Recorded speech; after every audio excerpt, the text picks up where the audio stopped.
సత్సంగ సభ్యులందరికీ పునః స్వాగతం.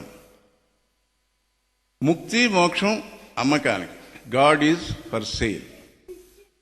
వాది ప్రతివాది రూపకంగా ఉంటుంది ఈ రచన.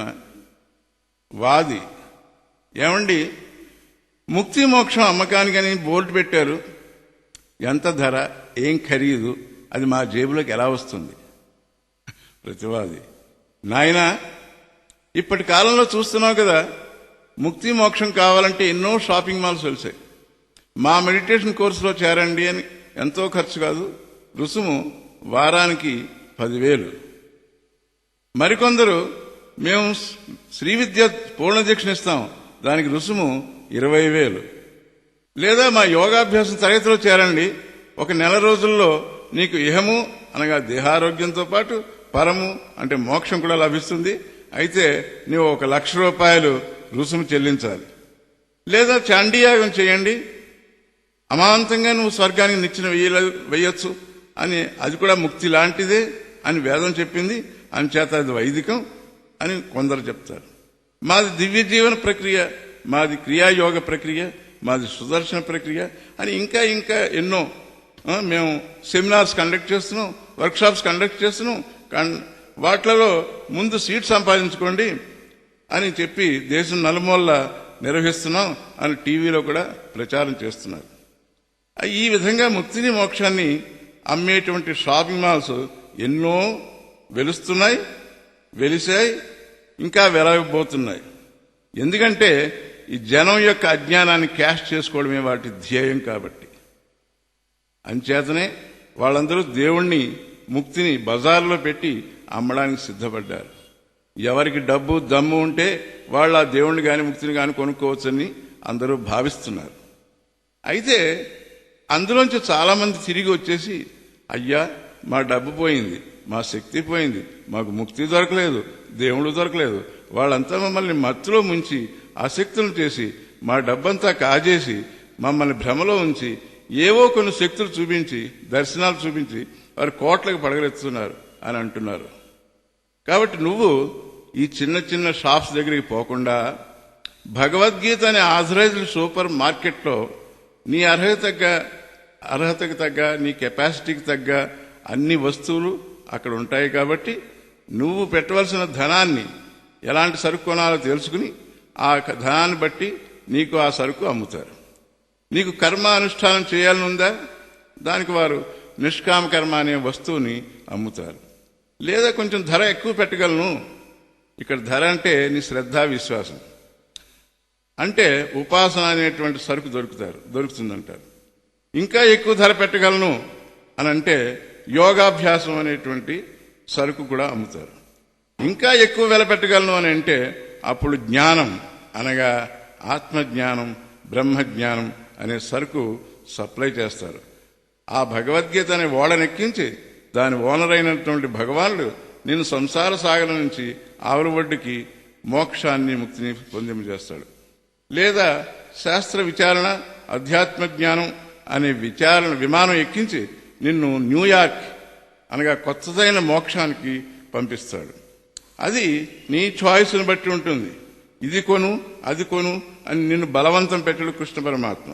యథేచ్ఛసి తథా కురు అని భగవద్గీత యొక్క ఆఖరి మాట.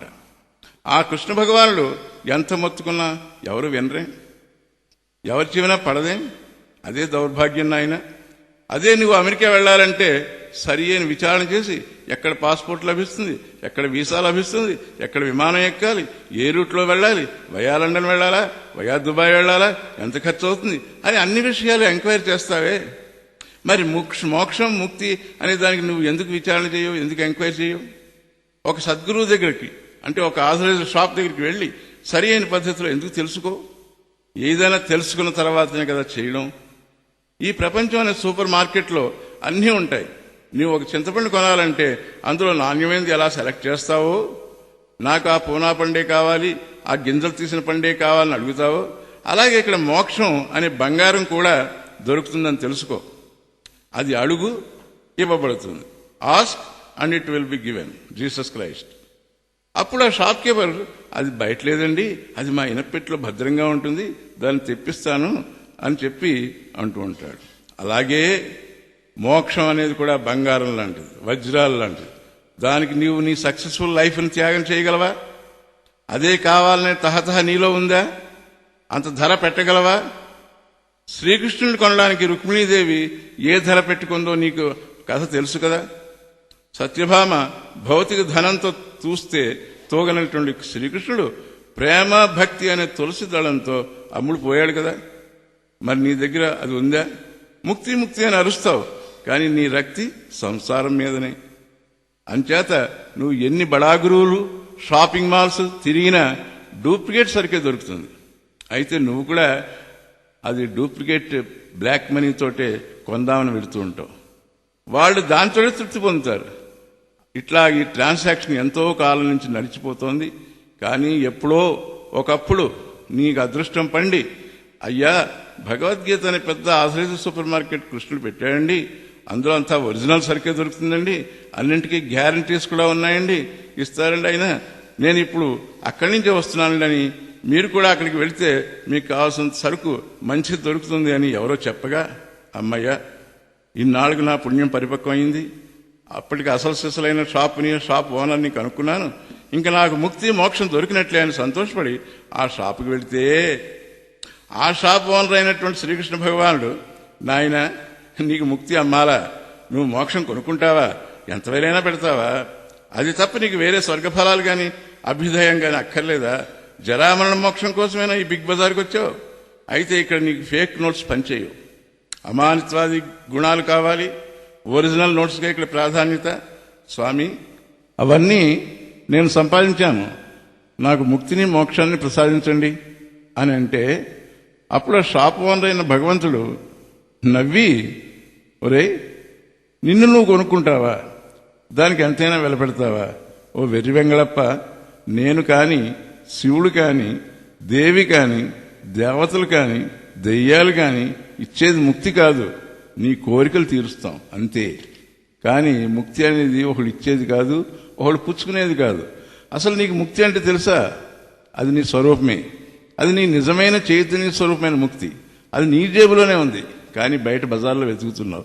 ఎంత మూర్ఖుడో నువ్వు, సంకలో పిల్లాన్ని పెట్టుకుని ఊరంతా వెతికినట్టుగా ఉంది ఓ అమ్మ, అలా ఉంది నీ వ్యవహారం. అసలు ముందర నీకు వైరాగ్యం ఉందా? సంపాదించావా? జన్మ మృత్యు జరా వ్యాధి దుఃఖ దోషానుదర్శనం జాయా దుఃఖం పునఃపునః సంసారం సాగరం దుఃఖం తస్మాత్ జాగ్రత్త అని విన్నావా? జన్మ మృత్యు జరా వ్యాధులను తప్పించుకోవాలని తహతహ ఉందా? ఆచార్యోపాసనం చేశావా? ఇంద్రియార్థాలందు నీకు ఆసక్తి తగ్గిందా? అహంకారం తగ్గిందా? పుత్రదార గృహాదులందు మమకారం తగ్గిందా? ఇష్టానిష్టాలందు సమదృష్టి ఉందా? నా యందు నీకు అనన్య ప్రేమ భక్తి ఉన్నాయా? ఏకాంతంలో ఉండగలవా? అధ్యాత్మ శాస్త్ర శ్రవణం మననం చేయగలవా? వారిని దర్శనం చేసుకున్నావా? ఈ క్వాలిఫికేషన్స్ అన్నీ ఉంటే నీకు ఈ క్షణమే ముక్తి. ఇన్స్టంట్ కాఫీ లాగా ఇన్స్టంట్ ముక్తి. ఏమీ లేదు, నేను నీకు చెప్పేది ఒక్కటే, ఉన్నది ఒక్కటే, అది శుద్ధ చైతన్యం. అదే నువ్వు, అదే నేను, అదే ఈ కనిపించే జగత్తు కూడా. ప్రమాత నువ్వే, ప్రమాణం నువ్వే, ప్రమేయం నువ్వే. ఇది తెలుసుకోవడమే ముక్తి. అనగా నాకన్నా వేరుగా ఏదీ లేదు, నేను చిదాకాశ స్వరూపుణ్ణి, ఈ కనబడే దేహేంద్రియాదులు నేను కాను, నేను అసంగుణ్ణి, నాకు కర్మలు లేవు, కర్మ ఫలాలు లేవు, నేను నిత్య నిర్వికార నిరాకార నిరంజన నిర్గుణ స్వరూపుణ్ణి అనే జ్ఞానమే నీకు మోక్షం పొందడానికి, ముక్తిని కొనుక్కోవడానికి పెట్టే వెల. ఈ బ్రహ్మాత్మభావమే నిరంతరం నీకు భావిస్తూ ఉంటే కేవలం నీ భ్రమను పోగొట్టి, అనేక జన్మల నుంచి వచ్చిన భ్రాంతి అజ్ఞానాన్ని పోగొట్టి నిన్ను నీ స్వరూపంలో, నీ నిజస్వరూపంలో, అనగా దేహేంద్రియాదులు చిదాభాసులు అన్ని నకిలీ ఆత్మ అని తెలుసుకుని వాటితో తాదాత్మ్యం చెందకుండా ఉండడమే ముక్తి. అంచేత ఆ నేననే స్ఫురణ ఏదైతే ఉందో అది అందరికీ ఉంది, అందరూ ముక్తులే అని తెలిసిందా? అయితే అది తెలుసుకోవడం నీకు ముక్తినిస్తుంది. స్వస్వరూపేణ అవస్థానం ముక్తిరిత్యభిధీయతే అని శంకర్లు వారు నిర్వచనం చేశారు. అంచేత యద్భావం తద్భవతి అనగా వినలేదా? అన్ని నీవనుచు అంతరంగములోన తిన్నగాను వెదకి తెలుసుకుంటున్నయ్య నిన్నెగాని మదిని నిన్న చాలను ఒరులా అని త్యాగరాజు పాడగా వినలేదా? అంచేత నీవు ముక్తిని మోక్షాన్ని దేవుణ్ణి కొనాలంటే భగవద్గీత అనే ఆథరైజ్డ్ షాప్కే వెళ్ళు. అది మా అడ్వర్టైజ్మెంట్. ముక్తి కావాలంటే భగవద్గీతను పట్టుకో. ఇదయ్యా నీ ప్రశ్నకు సమాధానం. ఓం తత్సత్. అనన్యాశ్చింతయంతో మాం ఏ జనాః పర్యుపాసతే తేషాం నిత్యాభియుక్తానాం యోగక్షేమం వహామ్యహం. ఎవరైతే నన్ను అనగా ఆత్మస్వరూపుడైన కృష్ణుని నిత్యం ఉపాసిస్తారో వారి యొక్క యోగక్షేమం నేను చూస్తాను. అనగా భగవద్గీత ఒక ఎల్ఐసి పాలసీ. అది తీసుకుంటే నీకు యోగక్షేమాలు చూస్తానని శ్రీకృష్ణ భగవానుడు లైఫ్ ఇన్సూరెన్స్ కార్పొరేషన్ లాగా నీకు హామీ ఇస్తున్నాడు. అంచేత మీరందరూ భగవద్గీతని ఎల్ఐసి పాలసీ తీసుకోవాలని నా ఆకాంక్ష. ఎత్ర యోగేశ్వర కృష్ణో ఎత్ర పార్థో ధనుర్ధరః తత్ర శ్రీర్విజయోభూతి ధ్రువానీతి మతిర్మమ. మాకు మోక్షం ఇవన్నీ అక్కర్లేదండి. మాకు కావాల్సింది డబ్బు, ధనం, కీర్తి, విజయం ఇలాంటివి కావాలంటావా? అయితే చూడు, ఎత్ర యోగేశ్వర కృష్ణో, ఎక్కడైతే యోగేశ్వరుడైనటువంటి కృష్ణుడు ఉంటాడో, ఎత్ర పార్థో ధనుర్ధరః, ఎక్కడైతే పార్థుడు అనగా ధనుర్ధరుడైన పార్థుడు ఉంటాడో అక్కడ శ్రీర్ విజయోభూతి ధ్రువానీతి మతిర్మమ. అక్కడ శ్రీ ఉంటుంది, విజయం ఉంటుంది అని చెప్పి కృష్ణ పరమాత్మ లాస్ట్లో చెప్పారు. యోగేశ్వరుడైన కృష్ణుడు, ధనుర్ధారి అయిన అర్జునుడు అని అంటే అర్థం ఏంటంటే, యోగేశ్వరుడైన కృష్ణుడేమో ప్లానింగ్ డిపార్ట్మెంట్, ధనుర్ధారి అయినటువంటి అర్జునుడేమో ఎగ్జిక్యూషన్ డిపార్ట్మెంట్. అంచేత ప్లానింగ్ అండ్ ఎగ్జిక్యూషన్. కృష్ణుడు ప్లాన్ వేస్తాడు, అర్జునుడు అమలుపరుస్తూ ఉంటాడు. అదే భారత యుద్ధం అంతా కూడా. ఎక్కడంటే ఆ లక్ష్మీ విజయం, అక్కడ వాళ్ళిద్దరూ ఎక్కడ ఉంటే అక్కడ లక్ష్మీ విజయం ఐశ్వర్యం తాండవిస్తుంది. అంచేత నువ్వేం చేయాలి? మన్మనాభవ మద్భక్తో మద్యాజీ మాం నమస్కురు మామే వైష్యసి యుక్తైవం ఆత్మానం మత్పరాయణ. అంచేత నువ్వు నాయందు మనస్సు కలవాడోక, నా భక్తుడోక, నన్నే యజించు, నాకే నమస్కారం చెయ్యి, నీ ఆత్మీయందే నన్ను చింతిస్తే నన్నే పొందుతావు అని ఇలాగ నన్ను నన్ను అంటే అర్థం ఏమిటంటే, నన్ను అంటే ఆత్మని, అంతేగాని కృష్ణుడి యొక్క రూపాన్ని కాదు. నిర్గుణ నిరాకార నిరంజనమైన తత్వాన్ని పట్టుకో అని కృష్ణ పరమాత్మనికి ముక్తాయింపుగా చెప్తున్నాడు. ఓం తత్సత్. ఇది ఒకటి.